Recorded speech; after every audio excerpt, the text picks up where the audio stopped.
Doit-on encore investir en immobilier en 2025? Je m'appelle William Meyer, je suis cofondateur du réseau ICM Investissement Clé en Main. Et aujourd'hui, nous allons vous dire, et la réponse est plutôt oui a priori, faut-il encore investir en immobilier en 2025? Et je suis avec Hélène Magna, qui est expert comptable et qui va se présenter juste après, et Dimitri Boujard, qu'on ne présente peut-être plus, avocat spécialisé dans l'investissement immobilier locatif. Hélène, tu veux te présenter peut-être? Oui, bien sûr, merci. Donc, Hélène Magna, expert comptable, investisseur. J'accompagne les personnes qui investissent dans l'immobilier voilà, depuis de nombreuses années. Voilà. Bonsoir, je suis Dimitri Boujard, l'avocat investisseur. Je suis expert en fiscalité et droit immobilier. Je suis moi-même investisseur depuis maintenant plus de 25 ans et j'accompagne effectivement la société ICM notamment et je travaille avec Hélène Magna dans le cadre de la suite pour les investisseurs immobiliers mais également les sous-loueurs. Bref, tout ce qui gravite autour de l'immobilier. Je rédige des contrats et j'ai le plaisir de parler ce soir avec Hélène et William de cette question: faut-il encore investir dans l'immobilier en 2025? C'est ça. En fait, il se passe beaucoup de choses. Il y a eu la loi de finances que l'un des deux va peut-être décortiquer un peu tout à l'heure. Il y a les conditions bancaires qui ont changé. Il y a les taux d'intérêt qui ont monté puis un peu rebaissé. On faisait des prêts sans apport. Maintenant, il faut un apport de façon générale pour investir en immobilier. Beaucoup de questions sûrement que vous avez vous également auxquelles on va répondre ce soir.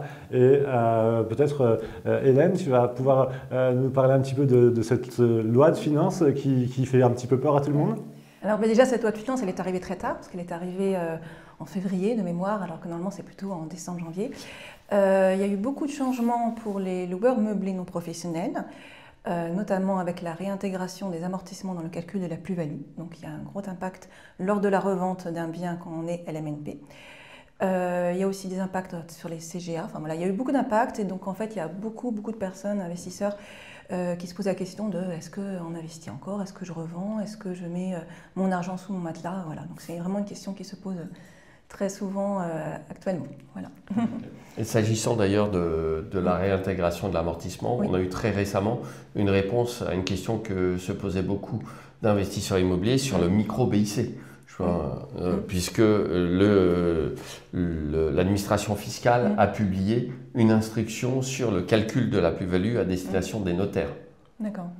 Et donc, la réponse est, si vous êtes loueur en micro-BIC, en meublé, vous n'aurez pas à subir la réintégration de l'investissement. C'est plutôt une bonne nouvelle puisque du coup, cette réintégration ne concerne que les loueurs meublés non professionnels, je rappelle, qui sont au réel, au régime du réel. Hélène, tu veux peut-être rappeler la différence entre le micro-BIC et le réel parce que tout le monde ne le sait pas forcément.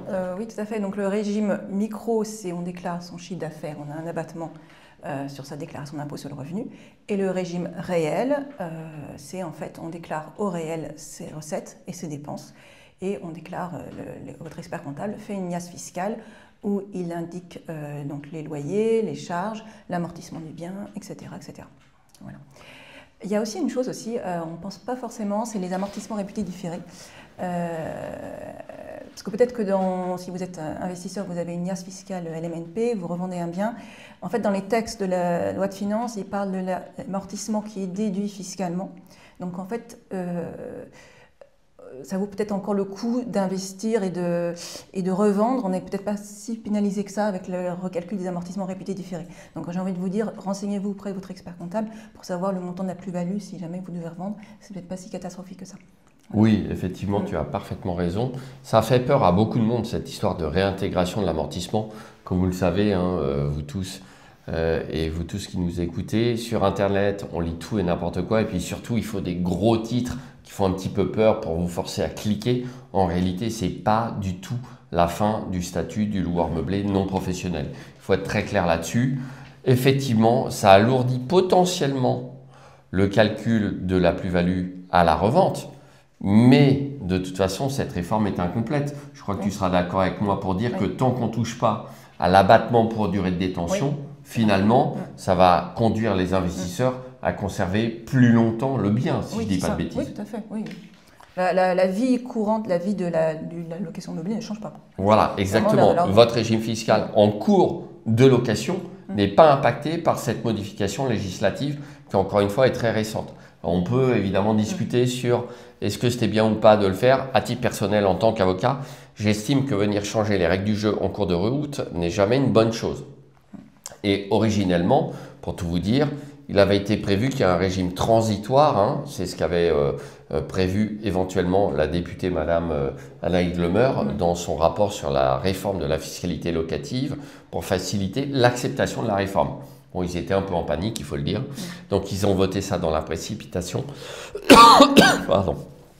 Et du coup, ça a donné le résultat qu'on connaît. Est-ce que Dimitri, peut-être, ou même Hélène, on peut aborder quand même, il y a quand même quelques modifications en termes de pourcentage pour le micro-BIC et notamment aussi pour le meublé touristique, qui était passé de 71 à 50, si je ne dis pas de bêtises, même si ce n'est pas ma grande spécialité. Est-ce que tu peux juste reparler de ça? Parce que j'ai l'impression quand même que le micro-BIC est un tout petit peu plus intéressant proportionnellement au réel que ça n'était avant. Dans la mesure, d'un côté, avant, on était quasiment 100% au réel, à part quand vraiment il n'y avait pas de travaux du tout. Aujourd'hui, si on désamortit pas, je n'ai pas le terme exact, si on déduit pas les amortissements, si on ne réintègre pas les amortissements dans le micro-BIC, peut-être ça équilibre un petit peu l'intérêt de l'un et de l'autre selon les cas. Ça dépend, c'est une analyse bien par bien en fait. Voilà. Au cas par cas, voilà. Exactement, bien par bien.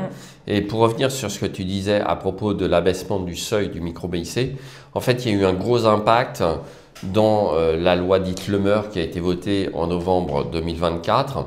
Et c'est surtout si vous faites de la location meublée en courte durée que vous êtes impacté. Parce que là, le seuil de chiffre d'affaires pour pouvoir rester en micro-BIC en location meublée de courte durée non classée est passé à 15 000 €. Oui. Donc là, potentiellement, vous allez devoir venir voir votre expert comptable favori si vous faites de la location meublée en courte durée, sur les premières semaines, les premiers mois d'activité en 2025, vous voyez déjà que sur l'année 2025, vous allez dépasser 15 000 alors que vous êtes en non classé, ben vous aurez recours au cabinet d'un expert comptable. Là maintenant, c'est indiscutable. Donc tu vois, sur cet avantage, finalement, ça va peut-être plutôt concerner une catégorie intermédiaire où les gens dépassent 15 000 mais ils font toujours de la location meublée en longue durée. Auquel cas, là, on reste sur un seuil, si je ne dis pas de bêtises, à 77 700 €, quelque chose comme ça, pour la location meublée longue durée à l'année. Là, on sera toujours en micro-BIC avec un abattement à 50%. Mais la deuxième lame du rasoir, Hélène, c'est que je crois que justement, pour les loueurs meublés non classés qui sont au micro-BIC, l'abattement a été réduit, il est plus de 50%. Il est de 30 de mémoire, il y a un abattement en plus majoré quand on est en zone tendue. D'accord, mais donc oui, tu as raison, il est de 30 effectivement. Donc si vous êtes en micro-BIC, en plus, en location meublée courte durée, votre abattement est passé à 30% contre 50% avant. Donc là, il y a un véritable impact. Vous le voyez, tout ça n'a pas été très simple. On a eu la loi Lemer en novembre 2024 et le psychodrame de la loi de finances avec le vote d'une loi de finances seulement en février 2025. Qui a été faite, il faut le dire, un peu dans la précipitation quand même, puisqu'il y a plein de réformes qui n'ont pas été achevées et il y a tout un tas d'amendements qui sont partis directement à la poubelle. Et donc, est-ce qu'il y a d'autres bonnes nouvelles, entre guillemets, sur la loi de finances 2025, Hélène? Sur la partie... non. Bonne nouvelle, l'extension du PTZ pour les primo-accédants. Hein. Là, on est moins dans le registre de moins concerné directement, mais c'est bien pour l'économie quand même. Donc, extension du PTZ. Qu'est-ce qu'on a eu d'autre comme bonne nouvelle? À vrai dire, ou mauvaise, hein, c'était entre guillemets. Oui, mais moi je préfère les bonnes nouvelles. Oui, mais en fait, l'idée c'est que les gens sachent un petit peu tout ce qui les attend quand ils vont investir. Et bon, il y a des bonnes, c'est très bien, et il y en a parfois des plus... Il n'y a pas une modification, on peut dire ça, sur tout ce qui est régime des sociétés, SCI, ALIS, etc. Il n'y a pas une... Oui, ça c'est vrai. Ça va nous amener du coup probablement à un sujet d'après qui est peut-être plus pour Dimitri, mais effectivement, est-ce qu'on doit acheter en nom propre, est-ce qu'on doit acheter en SCI, est-ce qu'on doit acheter en SASU ou en SAS ou en SARL? Est-ce que c'est toujours la même chose? Est-ce qu'il y a des cas qui sont différents les uns des autres? À vous, messieurs, dames, parce que deux grands spécialistes du sujet.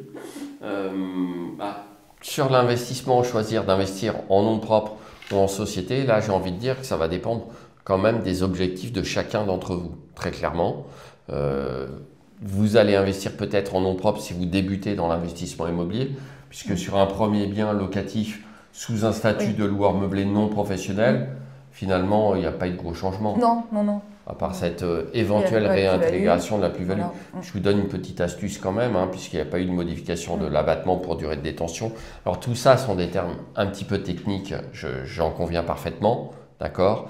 L'abattement pour durée de détention, pour faire simple, c'est plus vous gardez longtemps un bien, moins vous serez taxé en plus-value à la revente. Attention, si vous êtes loueur meublé non professionnel, le régime de fiscalité des loueurs meublés professionnels est totalement différent sur la plus-value à la revente. Mais là, comme on parle essentiellement ce soir du statut du loueur meublé non professionnel, il n'y a pas une modification de l'abattement pour durée de détention.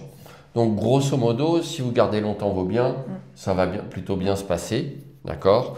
Et dans ce cadre-là, si vous êtes débutant, j'ai envie de vous dire, commencez donc par un premier achat, pourquoi pas, en nom propre, pour faire de la location meublée. Alors, on pourrait rentrer dans plein de détails. Il y a peut-être un sujet. Moi, je suis un néo-investisseur. Je n'ai jamais investi dans l'immobilier. Menteur. Et je vais avoir un investissement. Je vais investir maintenant dans l'immobilier, mais avec une vision d'en faire d'autres dans l'avenir. Est-ce que j'investis maintenant en LMNP, en nom propre, et puis je créerai une structure autre plus tard, ou est-ce que je prévois l'avenir et je commence par une société? Il faut mieux commencer petit, ne pas faire de l'usine à gaz. Enfin, après, dis-moi, Dimitri, si tu es d'accord. Mais voilà, commencer souvent 1 lot, 2 lots en LMNP. Et puis après, une SCI, une SRL de famille. Voilà. Oui, moi je rejoins parfaitement la position d'Hélène. Parce qu'en plus, si on commence tout de suite à créer une société, il faut d'abord commencer par déterminer quelle structure créer, voir les objectifs, et puis ça génère des frais. Ah oui. Donc une création de société, ce n'est pas comme l'inscription à l'INPI pour un statut de loueur meublé simple, entre guillemets. Créer une société génère des frais, que ce soit fait par un cabinet d'experts comptables ou un avocat. Donc il y a des honoraires de création. D'accord. En plus, en termes de comptabilité, ça va être sans doute, je pense, un peu plus cher en SCI qu'en nom propre. Oui, oui, bien sûr. Voilà. Donc il y a des frais différents qui sont induits. Et j'ai tendance, pour ma part, dans la stratégie globale de l'investissement, mais Hélène, comme toi, parce qu'on peut le dire, tu es vraiment investisseur immobilier comme moi-même, je pense qu'on est d'accord pour considérer qu'avoir des biens immobiliers en nom propre, c'est aussi constituer ce que j'appelle une réserve de valeur.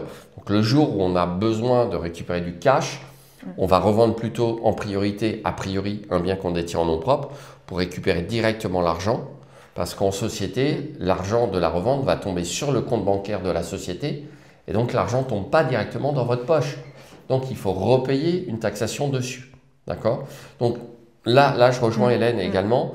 J'aurais tendance à conseiller peut-être pour débuter de commencer par un achat en nom propre, histoire de constituer cette fameuse réserve de valeur. Ça me paraît être une mesure un petit peu de précaution. Et ensuite, en fonction des objectifs de chacun, de passer en société. Évidemment, de toute façon, mais je crois que là, tout le monde sera d'accord pour dire la même chose. Si vous souhaitez acheter un parking, c'est peut-être pas la peine de constituer une SCI pour commencer par acheter un parking. Les frais vont être démesurés par rapport au montant de l'investissement. D'accord ? De la même façon, si votre perspective, c'est d'acheter un studio meublé pour votre retraite et que vous dites avec un studio meublé, ça ira bien, c'est peut-être pas la peine non plus de construire, comme le disait Hélène, une véritable usine à gaz. Je ne sais pas ce que vous en pensez, mais… Non, je partage, mais c'est parce qu'en fait, on dit souvent que la fiscalité des particuliers varie beaucoup plus régulièrement et beaucoup plus fort que celle des sociétés. Et c'est peut-être ça que je voulais essayer de comprendre. C'est vrai que ça varie plus. Dans les dernières années, en termes de loi de finances, etc., c'était vraiment tout ce qui est les locations meublées, etc., qui ont varié. En contrario, tout ce qui est taux d'IS, le taux d'impôt sur les sociétés, par exemple, n'a pas beaucoup varié. Il a plutôt même baissé. Oui. Mais malgré tout, en nom propre pour les premières, ou pour le premier à minimum. Pour le premier, alors évidemment, si vous achetez tout de suite un immeuble de rapport à 1 million d'euros et que les revenus locatifs générés en meublé sont largement supérieurs à vos revenus d'activité professionnelle, l'achat en nom propre est peut-être pas une bonne idée parce que vous allez vous retrouver en statut de loueur meublé professionnel cette fois-ci. Là, on change complètement de paradigme puisque la principale conséquence, c'est l'immatriculation à l'URSSAF. Oui, voilà, dès qu'on passe en location courte durée, par exemple, dès qu'on passe 23 000, on est immatriculé à l'URSSAF et on a tout de suite des cotisations qui dégradent beaucoup la rentabilité. C'est ça. Idem en LMP. Et donc, oui, il y a aussi le fait de, si on est salarié et qu'on gagne un salaire confortable, ça peut valoir le coup. Si on est indépendant, on n'est pas impacté par le salaire, du coup. Donc, à 23 000, on est en LMP ou c'est pas ça? J'ai une question, hein, Dimitri. Non, les 23 000, comme le disait Hélène, c'est plutôt spécifique à la location meublée en courte durée. Okay. Puisque là, peu importe le montant de nos revenus respectifs, si on fait de la location courte durée en nom propre, dans tous les cas, on va devoir s'immatriculer auprès de l'URSSAF. Tandis que le statut du loueur meublé non professionnel dépend vraiment des revenus d'activité professionnelle du foyer fiscal. Donc, si tu es dirigeant de société, c'est des revenus professionnels.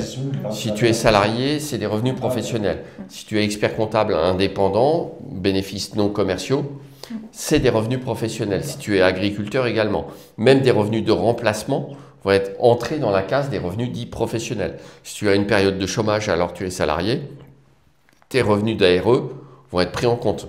Et les revenus de l'immobilier?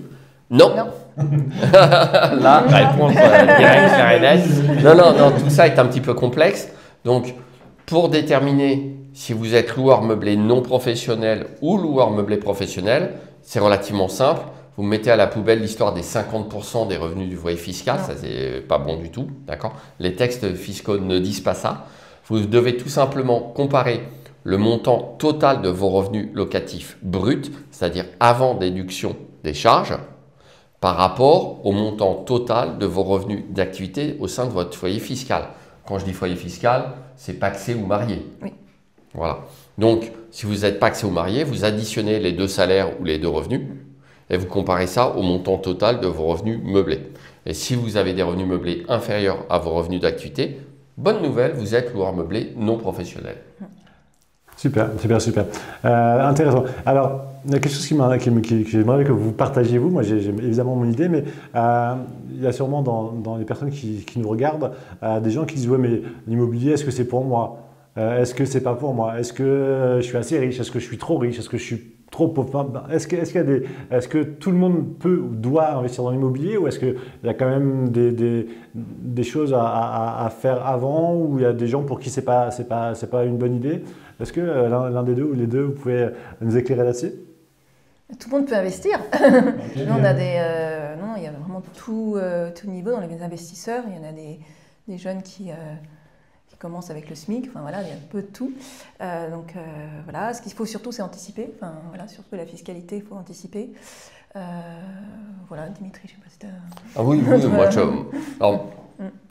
je veux pas trop anticiper justement, mais néanmoins, je considère que l'investissement dans l'immobilier reste une des meilleures choses à faire, même en 2025. Pas trop déflorer le sujet pour la suite, mais clairement, presque tout le monde peut investir dans l'immobilier. Et comme je le disais tout à l'heure, on ne va pas forcément commencer par investir sur un immeuble de rapport à 800 000 ou 1 million d'euros. D'accord? Vous pouvez très bien commencer par un premier petit investissement meublé, histoire de vous familiariser avec les mécanismes de l'investissement locatif, surtout que les taux d'intérêt ont un petit peu remonté ces dernières années. Donc, la rentabilité est impactée. Alors après, on ne va pas avoir un débat d'experts pour la rentabilité et le rendement. Bon, bref, retenez que pour moi, en tout cas, là je m'exprime à titre purement personnel en tant qu'investisseur, pour moi un investissement rentable, c'est un investissement qui va, grâce au loyer perçu, me permettre de couvrir le remboursement de la mensualité de prêt et les charges. Après, la question fiscalité, ça c'est une question de véritable stratégie à mettre en place en fonction de votre situation et avec l'aide de votre avocat et de votre expert comptable. Puisque nous travaillons finalement main dans la main. Moi, souvent, je fais des rendez-vous de stratégie et j'ai coutume de dire que c'est mon expert comptable qui va mettre en musique en fait tout ça, puisque l'expert comptable est quand même le professionnel qui va devoir être chargé de respecter les règles fiscales. Par exemple, si demain on nous modifie les règles sur l'amortissement, c'est l'expert comptable qui se retrouve en première ligne pour mettre en place et comptabiliser correctement l'amortissement des biens immobiliers. Là, c'est pas moi. Moi, je fais pas ces calculs. Donc oui, tout le monde peut continuer à investir et je dirais même tout le monde doit continuer à investir. On va parler des raisons profondes qui expliquent pourquoi il faut continuer à investir. Mais à condition d'avoir les bons prérequis fiscaux, comptables et juridiques, bien sûr qu'on peut continuer à investir. Très bien. Je vais juste jeter un petit pavé dans la mare parce que j'avais la même discussion que toi il y a 5 ans, il y a 4 ans, il y a 3 ans, il y a 10 ans. Et je pense qu'aujourd'hui, le monde a un petit peu changé. Donc, tu viens de nous dire un bon investissement, selon toi, hein, c'est un investissement qui est financé et pour le remboursement du prêt par le locataire et le remboursement des charges aussi par le locataire. Est-ce que ça signifie que grosso modo, si demain j'achète un appartement, j'ai un peu d'argent de côté, j'économise, je sais pas, 1 000 € par mois par exemple, parce que j'ai un revenu qui est confortable et que je dépense pas tout, est-ce que de dire j'ai un appartement qui me coûterait par exemple 300 € par mois en plus du remboursement et des charges par le locataire, est-ce que ce serait une mauvaise affaire selon toi ? Ça dépend de ta situation. Là, tu nous as pris un exemple où tu as une capacité d'épargne de 1 000 € par mois. Oui, bien sûr. Voilà. Donc, si tu estimes que parce que tu dois avoir ce qu'appellent nos amis banquiers, il faut le dire, un effort d'épargne, hein, c'est le langage usuel, un effort d'épargne de 300 € par mois, c'est pas foncièrement une mauvaise affaire, c'est clair, parce qu'on va quand même capitaliser. Moi, j'ai coutume de dire aussi qu'il y a 3 sources d'enrichissement dans l'immobilier. Retenez bien ça, c'est important. Il y a le cash flow, c'est-à-dire ce qu'on a net avant impôt. D'accord ? C'est plus difficile d'avoir du cash flow en 2025, il faut être clair. Je ne suis pas un aficionado du cash flow non plus. Hein. Et on est, à mon avis, tous les 3, on a tous commencé avec du cash flow négatif à la base. Les premiers investissements, peut-être pas toi, tu es plus malin, mais moi j'ai commencé avec du cash flow négatif à la base, hein, clairement, mais il y a 25 ans. Donc j'avais peut-être une excuse, joker. Mais ces dernières années, je me suis efforcé de faire des investissements plutôt avec du cash flow positif. Quand j'ai acheté la coloc en passant par ICM, clairement, je voulais du cash flow net avant impôt. Mais c'était il y a 6 ans. On parle d'il y a 6 ans. C'était il y a 6 ans, le temps passe. Donc non, c'est pas foncièrement un mauvais investissement. Clairement, ça dépend vraiment des objectifs. Et donc, 3 sources d'enrichissement, cash flow, parce que je ne perds pas le fil. Deuxième source, la capitalisation. Et dans l'exemple que tu nous donnes, bah oui, clairement, on va capitaliser tous les mois. Donc, on va mettre de l'argent de côté tous les mois. Et à l'heure actuelle, c'est la façon de s'enrichir la plus évidente dans l'immobilier. C'est totalement passif, la capitalisation, puisque c'est ton locataire qui te rembourse le crédit et qui met de l'argent de côté tous les mois pour toi à la banque, hein, entre guillemets. Et puis enfin, 3e source d'enrichissement, l'éventuelle plus-value. Absolument. Mais j'aime bien, alors c'est vrai que ce n'est pas le langage qu'on tenait il y a 5 ans, 6 ans, mais c'est vrai qu'aujourd'hui, et moi qui ne suis pas un grand économe dans l'âme, eh bien, comme malgré tout, si j'ai 500 € qui me reste à la fin du mois, est-ce que je l'économise ou est-ce que je le dépense ou est-ce que je le mets dans l'immobilier? Ça s'appelle l'économie forcée, mais malgré tout, ça peut aider des gens à économiser s'ils ne sont pas vraiment économes en soi. Donc voilà, je relativise ça. Et puis après, le cash flow positif, c'est pareil. Si on met 50% de cash flow, c'est assez simple d'avoir 50% du cash flow positif. Si on met zéro apport aujourd'hui, il est beaucoup plus compliqué, à moins d'aller investir dans des petites villes, des petits villages ou des endroits qui ne sont pas très patrimoniaux, et ça devient de plus en plus compliqué, surtout quand on veut tout faire par quelqu'un. Ouais, enfin, vous proposez quand même chez ICM, il y a des choses intéressantes. Ça va dépendre effectivement du montant de l'apport qu'on va mettre, clairement. Mais oui, on ne peut plus raisonner comme il y a 6 ou 7 ans avec je vais mettre 0 d'apport et je vais avoir 10% de cash flow. Non, il faut être réaliste. Hein. Nous, on est là pour s'adapter au marché aussi et conseiller nos clients, hein, tous les 3, pour faire des choses raisonnables. On va pas leur dire, bah oui, pas de problème, allez-y, et vous avez 0 d'apport, tout va bien. Ça ne fonctionne plus comme ça. D'ailleurs, même à l'époque, très sincèrement, je suis persuadé que vous non plus. D'ailleurs, quand j'ai investi par l'intermédiaire d'ICM, c'était déjà pas le discours à l'époque. Moi, j'ai toujours considéré qu'il était dangereux de se lancer dans l'investissement immobilier si on avait 0 épargne. C'est des vrais risques. Un dérapage de travaux de 5 000 € et l'opération est plantée. Ou un Covid, Dimitri, j'ai vécu ça. Ou un Covid, un Covid. J'ai vécu ça où j'ai vraiment eu peur pour certains de mes clients de l'époque. Et ça s'est finalement bien passé, mais ça m'a vraiment fait réfléchir à est-ce qu'on investit sans apport, est-ce qu'on investit sans économie, surtout l'apport, c'est pas grave si le banquier accepte, mais sans avoir d'économie de côté pour pallier à des problèmes de loyer, de location vide. Totalement vide. Les miennes, hein, en l'occurrence, comme celle de tout le monde en vrai. Donc si on n'avait pas de quoi pouvoir répondre au remboursement, après les banques se sont adaptées, ils ont reporté les prêts, mais ça aurait pu ne pas être. Donc voilà. Je suis assez maintenant prudent quand mes clients me disent je veux 10% de renta, je veux du cash flow positif, je veux pas d'apport. Je raccroche en général. Non, je raccroche pas, c'est une blague bien sûr, mais voilà, j'essaie de tempérer un petit peu les ardeurs et puis surtout de dire que on voit toujours ça sur Internet. Même peut-être on va voir moi le dire sur Internet, sauf que ce sont des vidéos d'il y a 10 ans. Et voilà, faut faire très attention quand même à ce qu'on fait et à ce qu'on entend de façon globale. Ok. Donc est-ce que Dimitri, est-ce que on doit, non, à quel moment doit-on investir en nom propre? Donc, pour commencer, on a bien compris, mais après, la SARL de famille, la SCI, à l'IS, à l'IR, tu peux dégrossir un peu ça? Oui, on peut en parler un petit peu. Alors, je laisserai peut-être Hélène parler un peu de la SARL de famille. On peut en débattre tous les deux. Moi, j'ai une préférence pour la SCI à l'IS à l'heure actuelle. Okay. D'accord. Pour une raison simple, c'est que le régime fiscal, comme le disait Hélène, de l'IS, impôt sur les sociétés, est quand même globalement dans le temps plus stable et plus lisible que le régime fiscal des particuliers. Là, tu l'as constaté, hein, puisque en tant qu'expert comptable, tu es confronté à ça quotidiennement. Bon, bah voilà, c'est plus stable. Alors pourquoi la SCI?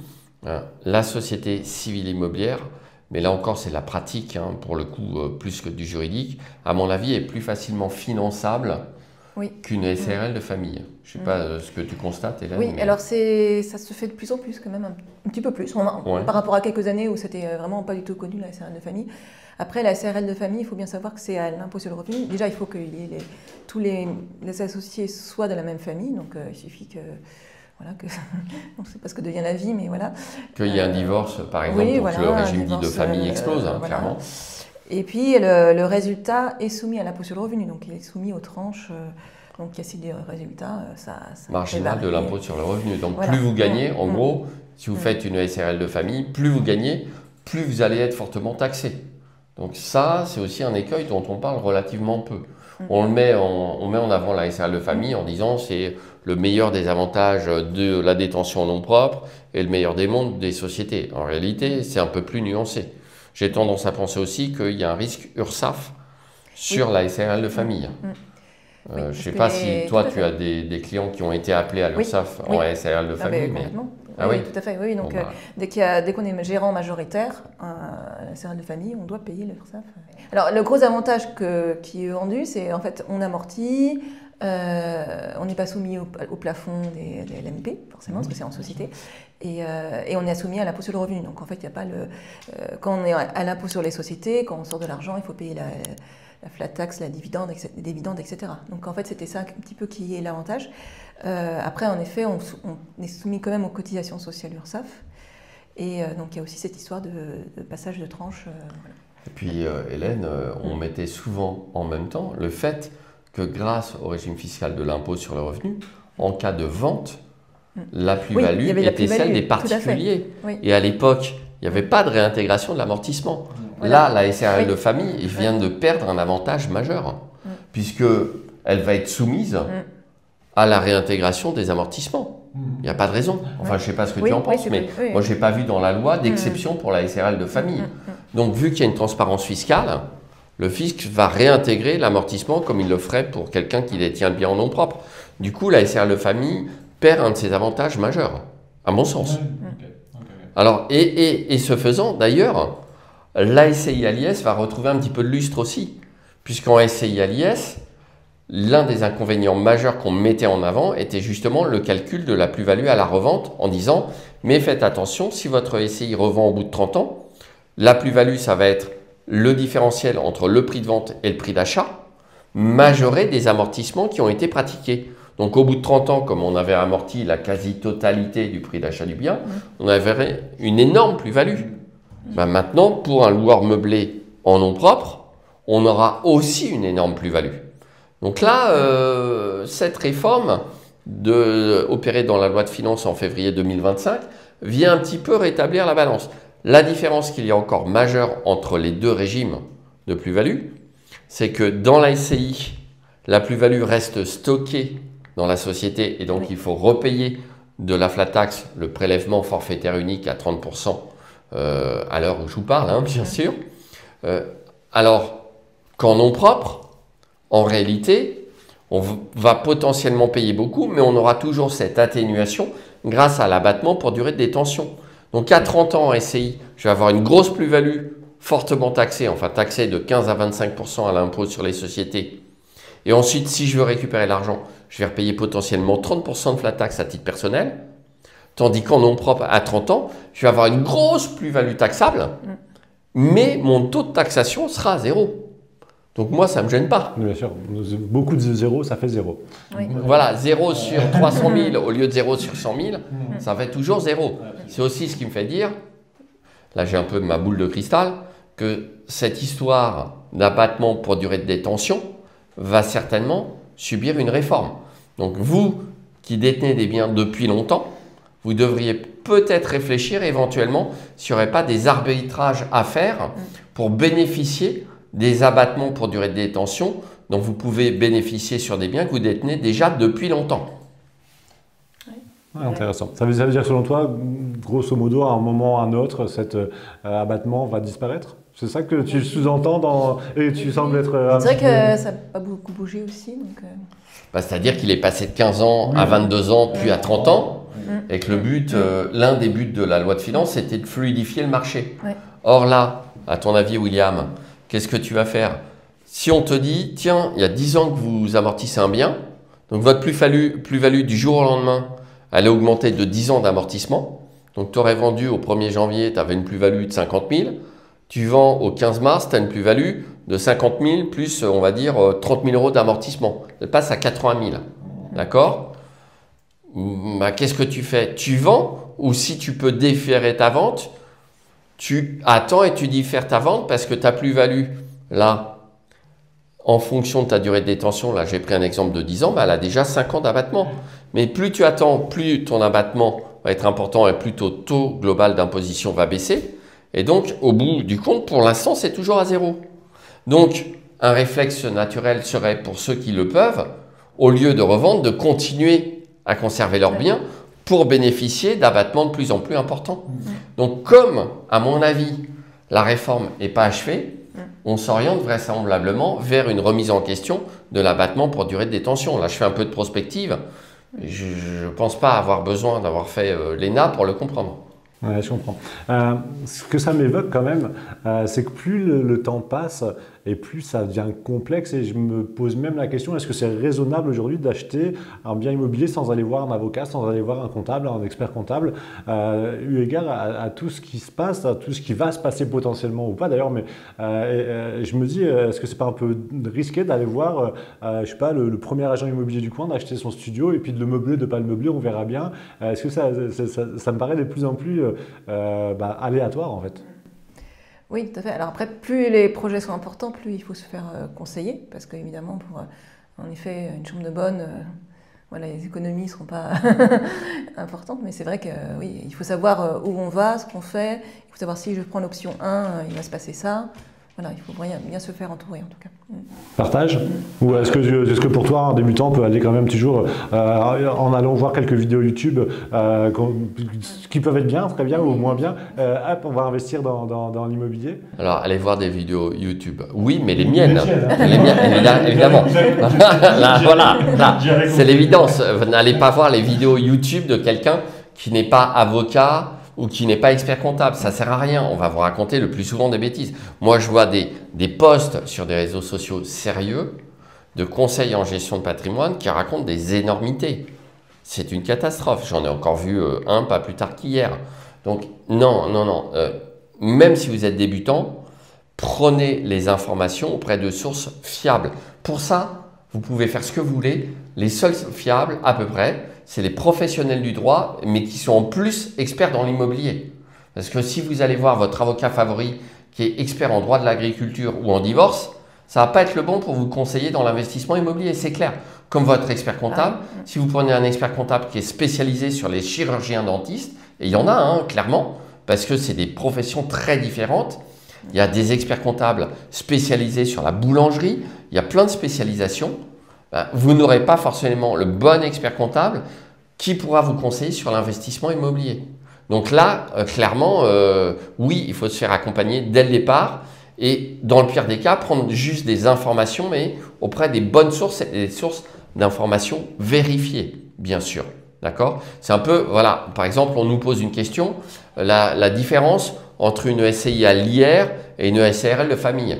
Vous avez des gens qui vont vous dire, ouais, c'est à peu près la même chose, hein, puisque c'est l'IR impôt sur le revenu et la SARL de famille, on vient de dire que c'est l'IR impôt sur le revenu aussi pour les associés.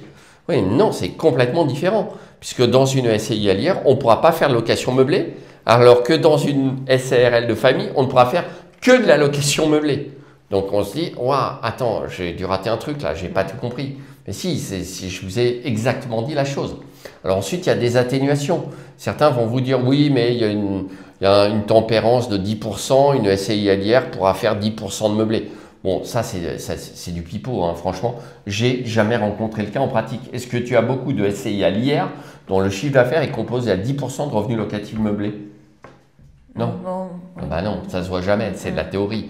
Donc là-dessus, je suis obligé un petit peu de remettre les choses à leur place. Tu as raison, William.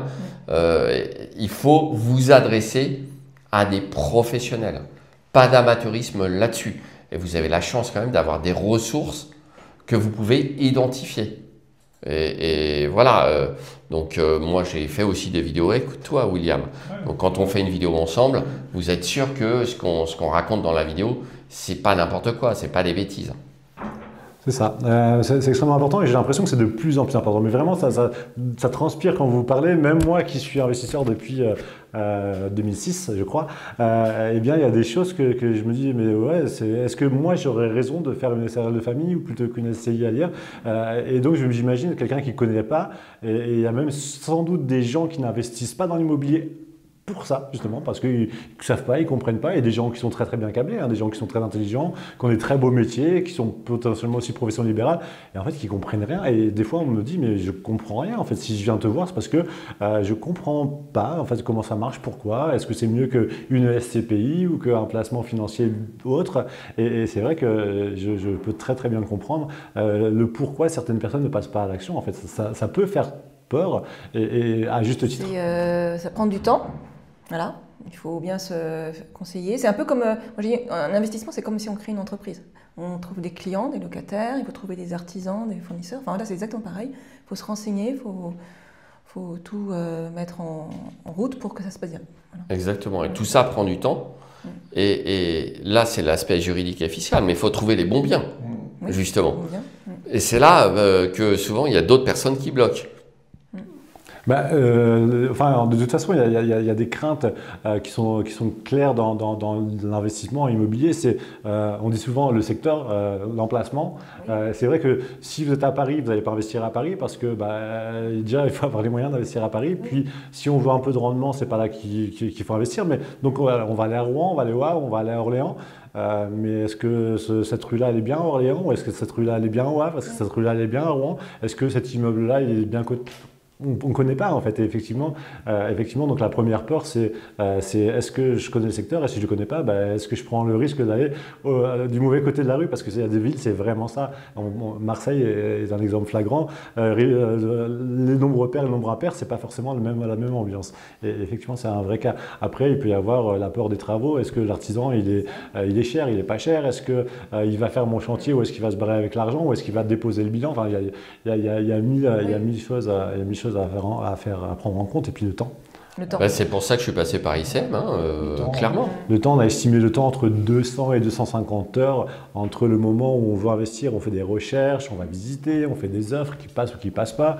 Ensuite, on a l'offre, on va faire le financement, nous on ne va pas intervenir beaucoup, mais après il va falloir faire les travaux, les devis travaux, donc on va faire 3, 4, 5 devis de chaque profession parce qu'on veut le meilleur prix, puis après il faut suivre les travaux. C'est vraiment jusqu'à 250 heures, et souvent on se dit, mais en fait, est-ce que 250 heures, je ne pourrais pas gagner de l'argent à faire autre chose qu'à faire ça? Et c'est vrai que ce sont des craintes qui sont réelles et qui sont justifiées.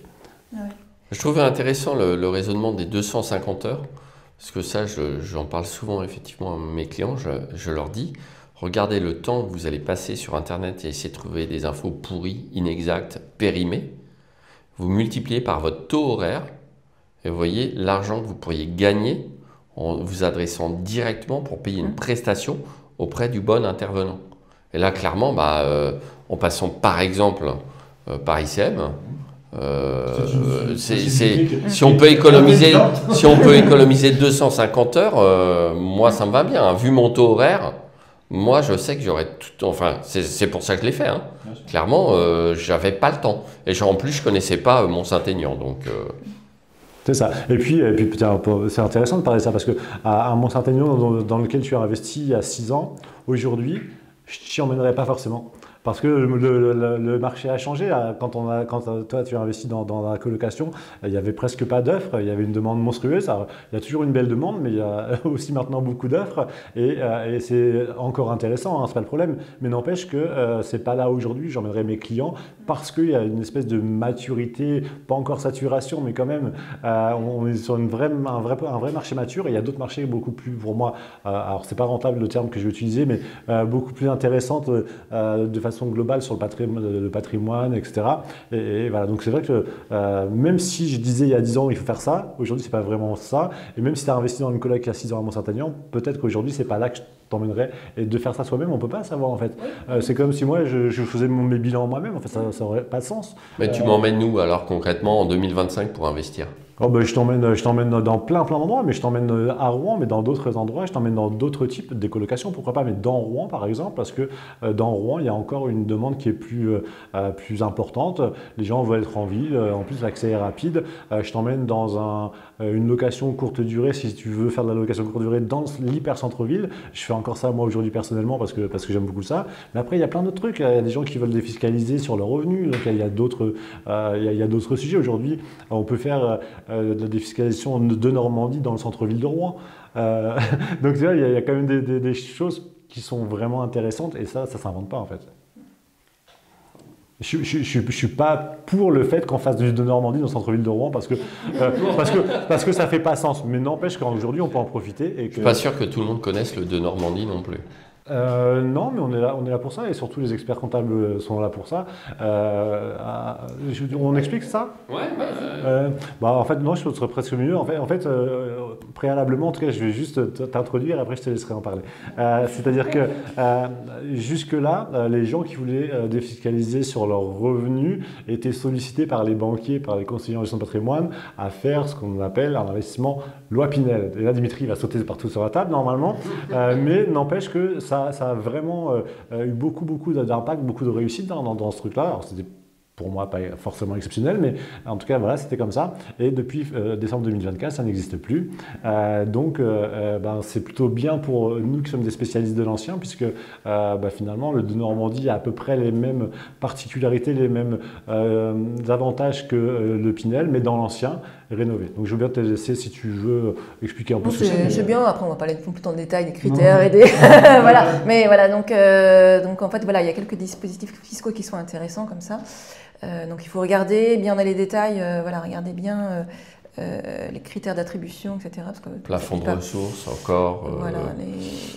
Les zones, ça dépend. Pas de plafond de ressources. Pas de plafond de ressources dans le de Normandie. Pas de plafond de ressources. Un plafond. Pas de plafond de loyer. Plafond de loyer, bien sûr. Ah oui.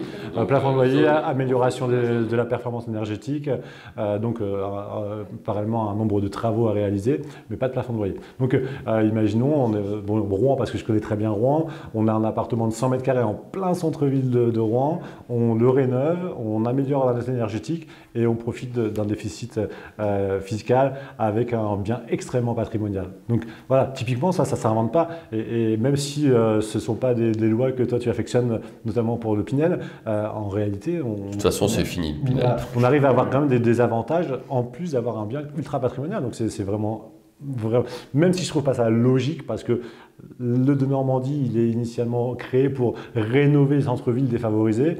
Rouen, rive droite, n'est pas franchement défavorisé, Versailles non plus, mais je crois que Versailles n'est pas concerné. Mais voilà, ça fait pas sens. Mais pour autant, profitons de ce qu'il y a à profiter. On prend assez cher de façon globale sur le reste. Oui, alors oui, il faut utiliser les dispositifs fiscaux existants, bien évidemment. Moi, je ne suis pas un grand fan des dispositifs fiscaux, effectivement, parce qu'après tout, c'est quand même globalement l'argent du contribuable qui permet de financer tout ça. Donc ça fausse le marché. Le Pinel, mais pas le Pinel spécialement, toutes les anciennes lois Cellier, d'Eurobiens, ça, le pire, je l'ai toujours en travers de la gorge. Donc toutes ces lois-là ont quand même largement faussé le marché immobilier. Elles ont mis aussi sous perfusion un certain nombre d'acteurs du secteur qui vivaient bien grâce à ça. Et donc on arrive à une situation à l'heure actuelle où je considère qu'investir dans l'immobilier est toujours très intéressant parce qu'on a maintenant quelque part une véritable pénurie d'offres. Donc si vous investissez dans l'immobilier intelligemment et si vous faites de bonnes choses, alors ça peut être du de Normandie, ça peut être de la rénovation plus classique dans de l'ancien. Donc dès lors que vous faites des choses correctes, de travaux corrects et que vous proposez le bon loyer, vous l'aurez sans difficulté, tellement il y a de demandes. Je pense que tu le constates aussi dans les secteurs dans lesquels tu opères. C'est de plus en plus flagrant le temps qu'on passe entre le moment où on cherche un bien et le temps où on le trouve, et puis le prix des loyers en longue durée. Enfin, je sais que tu es un fan de la location courte durée, et j'en fais toujours, mais n'empêche que de façon globale, je vois un rapprochement entre un rendement réel, je ne parle pas sur le papier, un rendement réel entre la location courte durée et la location longue durée. J'ai même des biens que je passe maintenant en longue durée, parce que mis bout à bout, finalement, et eu égard à la demande extrême pour une offre qui est rare, on peut louer plus cher quand il n'y a pas de plafonnement de loyer, bien évidemment. D'encadrement, exactement. Mais à Rouen, il n'y a pas d'encadrement, et je pense que dans les villes où ICM opère, globalement, il n'y a pas d'encadrement. Si, ça peut. Si. On est à Montpellier, c'est encadré, on est à Lyon, c'est encadré. Il y a des encadrements, mais après, il faut jouer avec d'autres leviers, et puis on peut aller dans des villes à côté. Enfin, il y a toujours des choses à faire, mais c'est vrai que ça se professionnalise de plus en plus l'immobilier, tant sur le plan fiscal, juridique, que sur le plan même technique et opérationnel, parce qu'il y a tellement de choses qui se passent et qui changent tout le temps. Oui, il y a vraiment une stratégie à mettre en œuvre. Beaucoup, oui. Ça change beaucoup, et par exemple, faites pas de colocation dans les villes avec des loyers encadrés. Voilà, encadrement des loyers, pour moi, c'est la fin de la colocation, clairement. Et pourtant, il y a des gens qui prônent de faire ça. Et d'ailleurs, même dans les villes comme Lyon ou comme Montpellier, puisque c'est encadré, ils continuent à mettre des loyers au-delà en énonçant je ne sais plus quel... le complément de loyer, mais il y a une décision récente qui fait un petit peu de bruit, entre guillemets, parce que pour l'instant, il y a très peu de jurisprudence. Il y a une décision sur Lyon qui vient de tomber condamnant un propriétaire qui ne respectait pas l'encadrement des loyers en colocation. Donc il a été condamné à des dommages d'intérêt, à rembourser le différentiel de loyer, à de l'article 700, enfin bref, ça commence à être vraiment mis en œuvre. Parce qu'il y a encore un an ou deux, c'était 100% des colocations lyonnaises qui étaient au-dessus du montant du loyer. Mais Montpellier aussi, mais ça c'est une mesure qui, à terme, risque de faire quand même disparaître les colocations. Donc encadrement des loyers, pour moi, c'est moins de biens à louer pour les personnes, et donc augmentation de la pénurie. Là, c'est purement d'avis personnel. Bon, après, malheureusement, on peut pas intervenir dans la politique, mais on essaie de... Enfin, toi, tu peux essayer de... Non, je ne peux pas non plus. Non, mais par contre, ça veut dire aussi qu'il y a un petit peu des drapeaux rouges. Et donc, clairement, voilà, je suis bien persuadé qu'ICM ne va pas conseiller une colocation dans une ville encadrée. Évidemment pas. Ouais. Non, mais on nous demande en plus, mais on refuse évidemment absolument de détourner la loi, quelle qu'elle soit, ça ferait pas sens. On a besoin on n'investit pas dans l'immobilier pour 1 an ou pour 6 mois ou pour 2 ans. Donc quand on propose un projet, c'est que de toute façon, s'il y a un doute, on peut penser à la courte durée. À Rouen, il n'y a pas de réglementation, mais dans 1 an, dans 2 ans, dans 3 ans, on sait bien que ça peut arriver. Donc on fait quoi? On dit fais de la courte durée tant que c'est possible, mais prends ton business plan sur la longue durée. Comme ça, c'est que du plus, et quand on arrive, finalement, tu auras ton plan que tu avais prévu et tout va bien. Et c'est quoi l'offre d'ICM alors actuellement? Actuellement, c'est quoi? Tu veux savoir ce qu'on vend le plus actuellement ou Non, mais globalement, qu'est-ce que propose ICM? En fait, notre métier, il est assez simple en réalité. Bon, déjà, je suis un investisseur, vous l'aurez compris, depuis 2006, et j'ai investi quand même massivement, je ne sais pas si c'est le mot, mais enfin, j'ai quand même pas mal investi dans l'immobilier. Et puis, il y a 10 ans, c'est pour ça que je vous disais tout à l'heure, peut-être vous verrez sur une chaîne YouTube que je dis il y a moyen de faire du cash flow, donc c'était très très longtemps. Et en fait, j'avais cette chaîne YouTube où je racontais mes histoires d'investisseurs immobiliers, potentiellement avec le projet Dimitri, ou peut-être même tu m'as connu comme ça, je ne me rappelle plus. Et en fait, les gens sont venus me voir en me disant tiens, c'est bien ta façon d'investir dans la colocation à Mont-Saint-Aignan, est-ce que tu pourrais le faire pour moi? Et puis donc, en fait, l'histoire est née comme ça. J'ai créé une première entreprise où j'ai accompagné moi-même des clients pendant une année, et puis ensuite j'ai créé ICM pour développer. Donc c'est quoi ICM? C'est l'idée de permettre à des gens qui veulent investir dans l'immobilier, mais alors soit qui ne peuvent pas. Typiquement, un expatrié, il vient à Hong Kong, il ne va pas investir dans l'immobilier. À Rouen ou à Paris de lui-même, ça va être compliqué à suivre et à gérer. Quelqu'un qui aussi peut être quelqu'un qui bosse tout le temps et qui n'a pas le temps de passer ces fameuses 200 heures à chercher son bien et puis à le gérer. Et la troisième catégorie que l'on voit beaucoup, c'est la crainte. La peur des travaux, la peur de faire le mauvais choix, la peur de l'agent immobilier qui va absolument vendre le truc qui lui reste depuis 6 mois, là, qu'il n'arrive pas à fourguer. J'en ai acheté moi-même. Hein. Et en fait, voilà un petit peu pourquoi les gens viennent nous voir. Et puis maintenant, de plus en plus, effectivement, des gens qui ont aussi besoin de défiscaliser ou de préparer une retraite, puisque c'est vraiment quelque chose qui est de plus en plus dans le cœur des gens. Enfin, moi, j'ai des enfants qui sont des jeunes adultes et qui savent très bien qu'ils n'auront pas de retraite et donc ils n'y comptent pas. Donc tous ces gens-là commencent à s'intéresser très jeunes et de plus en plus jeunes à comment je vais payer mes vieux jours, en espérant que les parents puissent avoir préparé le terrain, mais si ce n'est pas le cas, il faut le faire soi-même. Donc les gens viennent nous voir pour une de ces raisons-là. On va étudier, on va voir avec eux précisément c'est quoi leur projet, pourquoi ils veulent investir dans tel projet, quel argent ils ont, quel apport ils ont, quel effort d'épargne ils veulent mettre chaque mois. Et à l'issue de ça, en fait, on va leur trouver le bien le mieux adapté à leur recherche.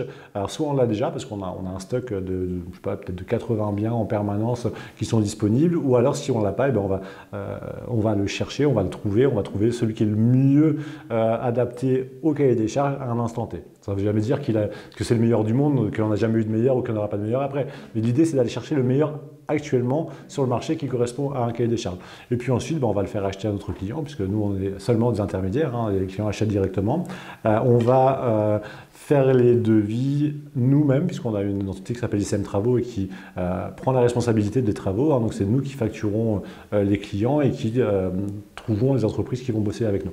Le client va avoir son financement, il va acheter, et puis on va faire les travaux, on va faire l'aménagement, l'ameublement s'il y a lieu, et puis la mise en location et la gestion locative avec des partenaires fiables que nous avons identifiés depuis maintenant 7 ans. Donc voilà, simplement ce qu'on fait. On peut trouver un bien à 80 000 euros de moins en moins, mais ça peut. Des projets entre, on va dire, 100 000 euros et puis 1 million d'euros. Grosso modo, on est plus souvent entre 2 et 400, mais voilà, on est en train de terminer un projet avec un de tes clients, Dimitri, que tu nous as apporté. Typiquement, on peut donner un exemple, sans donner de nom évidemment, mais est-ce que ça fait sens de parler de la collaboration en fait? Dimitri, donc on travaille ensemble depuis longtemps, donc il est mon client initialement depuis 6 ans, mais parfois il a des clients qui viennent le voir pour investir dans l'immobilier. Et puis, si ça fait sens pour tout le monde, eh bien, les clients viennent me voir moi. Et là, c'est le cas ici, un monsieur qui a de l'argent, parce qu'il a vendu des parts de boîte, je crois, peu importe, et il a de l'argent sur son compte et il doit investir dans l'immobilier pour placer son argent, simplement. Aussi pour de l'effet de levier, pour de l'enrichissement également, globalement. Et puis, quand on a de l'argent, c'est plus facile d'emprunter de l'argent. Donc, limite, presque, il n'en dépense même pas, parce que le banquier dit « Vas-y, viens, je te prête ». Donc, on fait un immeuble à Rouen. Donc, on trouve un immeuble de rapport qui est très intéressant. On fait les travaux et le banquier, le deal initial, c'est j'en achète deux. Parce que voilà, il pouvait emprunter deux. Le banquier, il lui a dit écoute, finis d'abord le premier et après je te prête le second. Et là, en fait, on est à un moment où on finit le premier ce soir, vendredi soir, là, cette semaine, et on a déjà trouvé le second et qui va lui permettre d'investir de commencer les travaux dans la foulée. Pour dire que, en fait, on s'adapte. Ça peut être un studio, ça peut être un de Normandie, ça peut être un immeuble de rapport. Vraiment, on essaie de répondre au mieux aux besoins qui est déterminé soit par le client, soit par l'avocat, soit par l'expert comptable, soit par le CGP aussi de plus en plus. Et donc voilà, on œuvre avec tous ces gens-là qui nous recommandent, et c'est plutôt flatteur, mais l'idée étant de sécuriser un maximum le projet des clients. Parce qu'il y a des gens pour qui c'est une vraie passion. Moi, c'était mon cas, ça veut dire que moi, je bossais à côté, mais je kiffais vraiment faire de l'immobilier, c'est-à-dire que j'aurais jamais confié ça à quelqu'un, c'était ma vie à moi. Et c'était même pas une question d'argent ou de temps, parce que c'était mon loisir. Donc si c'est votre loisir, si vous êtes dans une ville, que vous connaissez toutes les agences immobilières, et puis que vous aimez les travaux, m'appelez pas, ça sert à rien, vous n'avez pas besoin de moi. Je suis là. Oui, enfin, ça sera quand même bien de t'appeler pour investir justement dans une autre ville et diversifier. Oui, clairement. Parce que mettre tous ses œufs dans le même panier dans une seule ville n'est pas forcément une bonne idée non plus. Hein. Non, Imagine, moi je connais des gens qui ont tout investi à Montpellier. Quand tu es arrivé l'encadrement des loyers, bah, ça a été compliqué. Hein, parce que là, la renta, on a pris un sacré coup. Donc, non, ça a du sens aussi. Je ne pense pas que qui que ce soit puisse d'emblée dire « moi, je ne passerai jamais par un chasseur immobilier ou une société qui propose du clé en main ». Après, chacun fait ce qu'il veut, mais c'est vrai que quand on est dans sa propre ville et qu'on aime ça et qu'on a le temps et qu'on connaît du monde, c'est dans ce cadre-là, je disais, m'appelez pas. Voilà. Après, effectivement, même moi, demain, je pourrais très bien appeler quelqu'un ailleurs pour faire... Je dirais à Limoges. Bien sûr. Absolument. Je connais quelqu'un pour Limoges. Moi aussi. J'ai même un dossier à ce propos qu'on ne sortira pas ce soir.